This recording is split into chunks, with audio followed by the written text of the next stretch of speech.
All right, so what's next? We are going to be installing the shaker motor. Da-da-da-da. Let's take a look. This is a shaker motor. This is actually from Stern, which is a pinball manufacturing company. This is a bit of one of those extravagant things. This was, I think, around $100. So it wasn't super cheap, but it's a fun little toy.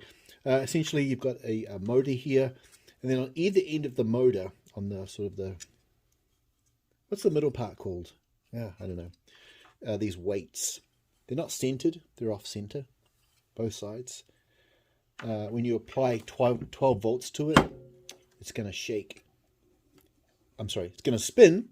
It's going to cause some tremendous vibration. There's 4 screws here that mounts directly to the bottom of the base cabinet. And then there's a cover. Now, the reason that there's a cover is because, just as a safety precaution, if these things ever flew off, they could do some damage inside the cabinet. So there's really just a plastic cover that goes over the top just to protect it in case it goes a little crazy. So we're going to install this. The book, the manual, suggests installing it this way, running this way along the sort of the length of the pinball machine. It's supposed to be kind of in the middle-ish. It can go against a wall. I have my computer in there, so I can't do it against the middle. So I'm just going to do it towards the front.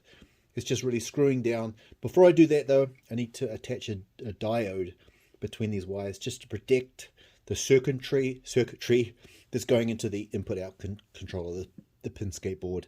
So I'm going to wire a diode in there, and then we'll install it in the bottom. Okay, so I soldered in a diode to protect the circuitry of the Pinscape board, so there's no sort of current that can go the wrong way. I need to position this where it's going to be. As I keep saying, I don't know until I know that it's going to work or it's not going to work. I obviously have to be careful of this. I don't want too close to this. There's nothing else really going around here, so I think it's going to be okay here. So I'm just going to drill that and drop that in.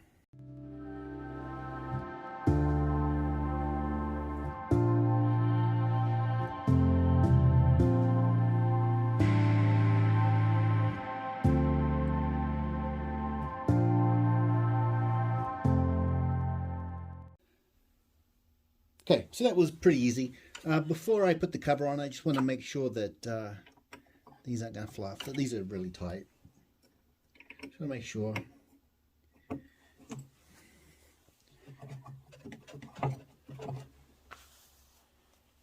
And then the cover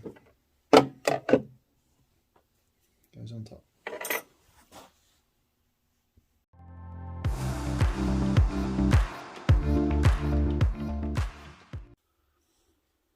All right, so my shaker motor is installed. It's nice and secure. And what's the one thing that we like to do? If you've been following along, we like to test. So I've hooked it up to the 12-volt power supply. I've got my black. My black goes to my blue, the common, and then my 12-volt is coming from this red one. So if I connect them together, ready?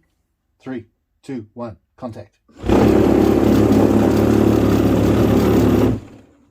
That's pretty cool. That's pretty flippin' cool. So that's the shaker motor done, installed, and it works.